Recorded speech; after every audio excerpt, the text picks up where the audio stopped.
मादी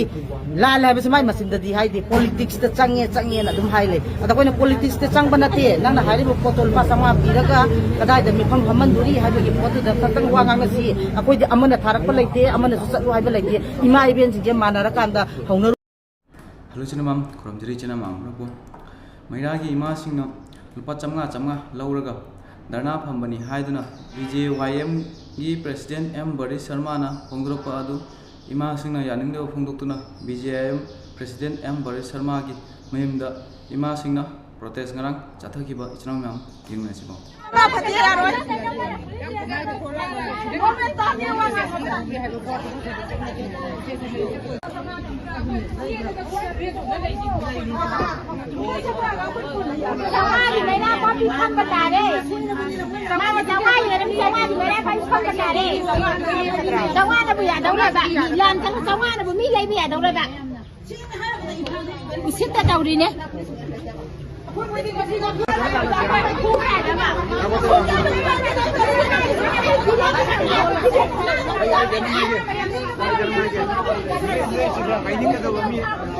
मनिंग लकाई की मेरा party secretary होने लगी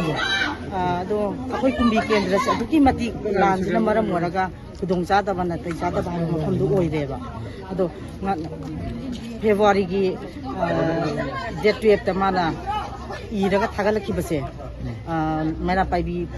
धरना तौरसु वकत फमगसु लुपा चंगा पीरगा ngасina कदाइदा फंगदोरिगे हाइबगी पोसिदा कोइसे इमा इबेंसिंग अहिंग सें खांगिबा तुंबा चाबा खंगदना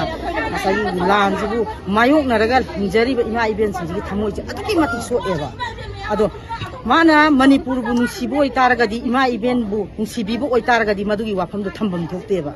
मान तसेंगना इमा लेबा कंजी हाइबगी पोट लेरगदी चुजामबुदा पुबिरोबा मोरेदा पुबिरोबा तांपुपी पुबिरोबा अखोइ म्याम मतुंग इंजगेबा अदु नतबदे इरगा पंथादा थागपगी पोस होय म्याम अमा तौनै तौनदि हाइबा नते अदु इतारगसु इमा इबेंसिंग मेरा पाइबदे लुपा चंगा पी हाइबगी पोसे अखोइना थोक्चरिबा मेरा पाइबिसिदि इमा लेबा खननबगिनेबा इसा इसु खुनगागा लेरिबसिबु फादनबा nga इस ngaksariनेबा मणिपुर कन्नबगिनेना चोंथोक्चरेबिसिंजे अदुगी पोतुगी तुंगोइनरमकांदा माने लुपा चंगा पीरगा इमा इबेन सिंगी लेबा याबगी मोंग ngangbasi masidi akoi thamoi amata nungai nadre ngasi इमा इबेन सिंगी मणिपुर दा लेबा इमा ओइबि कयासु amata nungai बम थोक्ते बसिदी सेनारगदी अदर मागी पोसे akoi दि सेनारगदी माना हाइगरि बपोट इगरि बपोट nganगरि बपोट मदु ai सोइरे हाबगी पोतो सेंदो अनिंगे अदुगा अथुबा मतमदा पियार लोथोक्तुना लैंगाक की पामजबा सरकार सेंबिउ हाइदुना थमलाको वाफम इमा सिंगदगी चिनाम मैम तामनचिको अथुबा मतमदा अखोइगी सरकार से सेंबिउ अथुबा मतमदा लैंगाक पाइलिबा खुदिंगमकना मसा मसागी मियामगी मिहुत ओइना थागतखिबा मिहुतसिंगबु मसा मसागी ओइबा थौदांग पिबिउ लोइना पियार अथुबा मतमदा लौथोकपिउ खुन ngakpa isaसिंगबु अथुबा मतमदा थादोकपिउ खुन ngakpa isaसिंगबु फारगा मसा मसागी ओइना अतपाई ताबगी मोंगदा पानिंगबा एकता पालगा सरकारना तौबिउसे कंडीशन अमता याउदना isaसिंगबु अथुबा मतमदा थादोकपिउ लोइना अथुबा मतमदा अखोइगी ओइबा सरकार से प्रजा की ओइना खल्लगा अखोइ अथुबा मतमदा सरकार से सेंबिउ मसिदैदा फम थादोक थाजिन तौरिबा खुदिंबक अखोइ प्रजा मयामना अमता पामदे इलेक्टेड मेंबर रहते हुए हम लोगों का यहाँ पर पिया नहीं रखना चाहिए। हम लोग इसका खिलाफ है। न्यू पॉपुलर गवर्नमेंट जल्द से जल्द बना दीजिए। सीएम का कुर्सी के लिए हम लोग का यहाँ पर पॉलिटिक्स नहीं चाहिए। जिस दिन से सीएम का रेजिग्नेशन हुआ है उस दिन से हम लोग के यहाँ पर डिफॉरेस्टेशन हुआ गया है, मतलब जंगल जलाया गया है। विलेज वॉलेंटियर लोगों का बिना मतलब का अरेस्ट करना नहीं चाहिए और यहाँ से सस्पेंडेड एनिमेशन हटा दीजिए। अदुगा मैरागी इचे TH सुजाताना थमलको वाफम वीक अमगी मनुंगदा सरकार पीगदबनी करिगुम पीबा ngamdragadi प्रजा मयामना खल्लगा अफबमा थमलगनी हाइबगी वाफम अमा थमलको इचिना मयाम तामिनसिको असिदि प्यार है पोच थमजलपसे तसेना इचाइसु हुजिक तसेना थोखिबा इचाइसु सिंसे ngasi खुन ngakpa हाइदन थोखिबा इचाइसु सिंसे मोय हानदगी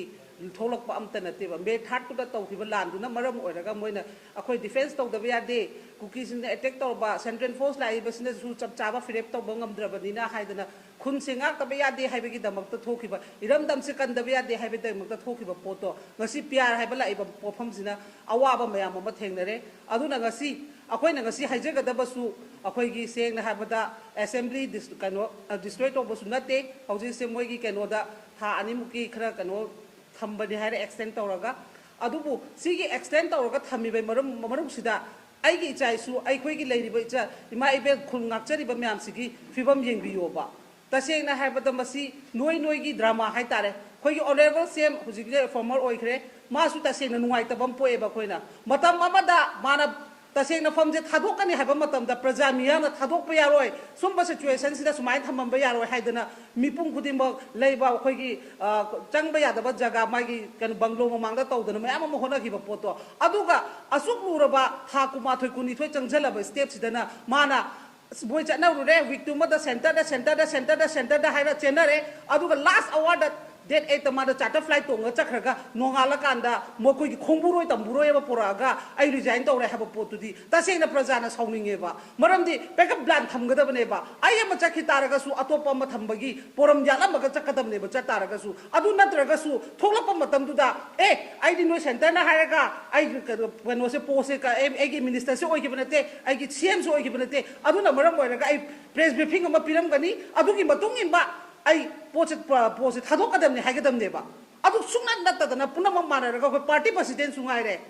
kari gi party huji party gi mathora ba huji kari no ba to biriba mem se fammi ba punama to sigi leiri ba prajasna thakat ki bane habsu no ko huji kai gi no ba matam leba ki ta koi na ara lakpa center gi yathang in ba se kai no ba thada ki ba no gi home minister duna la thada ki ba ba boto akhoi mem kan bini hada no ko pi ki metro la su no to thole सरकार पाइना लाजल हेला दुगा नोइना गसी तंगरी पोच करी nova सिबो होंगरी ब्राबा अखोइ से करी ओइना उगे प्रजा मियाम से करी ओइना उगे बा मधु याम यानिंग दे तसेंग ने यो दिल्ली दे केजरीवाल की मतंग दा माना माइकी के नो द चीफ मिनिस्टर की फम दो थादोम दाइ दा माइकी बैकअप प्लान थममी दुनेबा प्रजा मियाम दा लौथोमी दुनेबा अदु सु माइ पर्सनल प्रॉब्लम दा थेंगना के हादि लोइम थेंगना बया बदो आइदि सुमो म तौरे अदुना हाइदा था तरुकी मतुंग दा नुसिबिरगदि थागपियोन ताहौ दब्रो एमएलए मनि तो ओइने दे खंगबा तौरिबा सिचुएशन करी नो खंग बिस करी मरगी नोबा होजिक सुमोक दा सुनैंगा दा हादि खोइ गाइ बनि इमाइ मेराना डेट 9 दे रिजाइन तौरे डेट 10 दा असेंबली तो गदब पोतो अदु सु तो होंदना होनरे करी नोबा खनबिरि पोसे नो पार्टी मसेन नत्रो डबल इंजन सरकार नत्रो समिट पात्रा बदुना लागा प्रेसिडेंट बोक तो उनगी या तो पोतु खोइ गसी बोदुम ले फिस आइब्राबा सिचुएशन के खंग तके मामाई डायरेक्ट चप्रा भयुम दहन गिराइ दुनि प्रेस मीडिया की मतुंगिदा सिकरी नो मखोइ सुम सेंटर तौले की जाइब्रा मसी बोक्ता अखोइना थागथिबा मिरेक मतनी नोय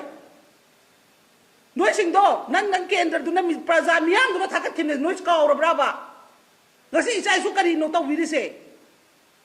अखोइदि ममा दे हाइबद लाख दुनि इचाइ सु सोपेरो ngasi मोइना कोलम पाइगदम खुता नोमै पाइदना थांग पाइदना होरै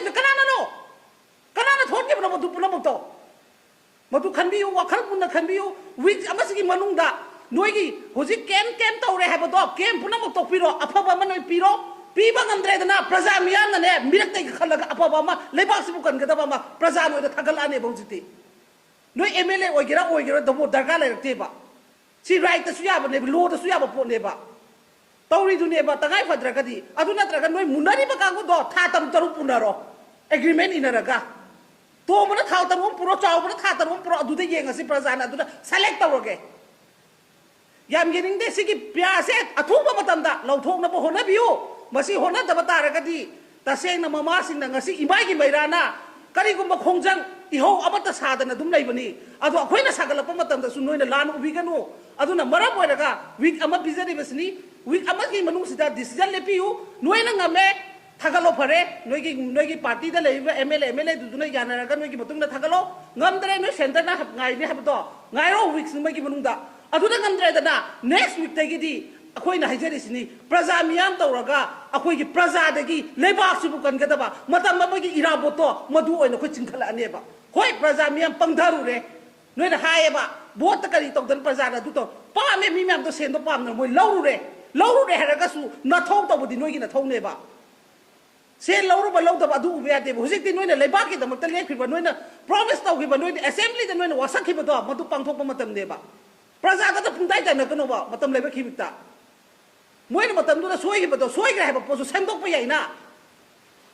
सेमदोकपा यादे हाबा अमता लेते सोइरेना सोइना सुम चक्कद्रो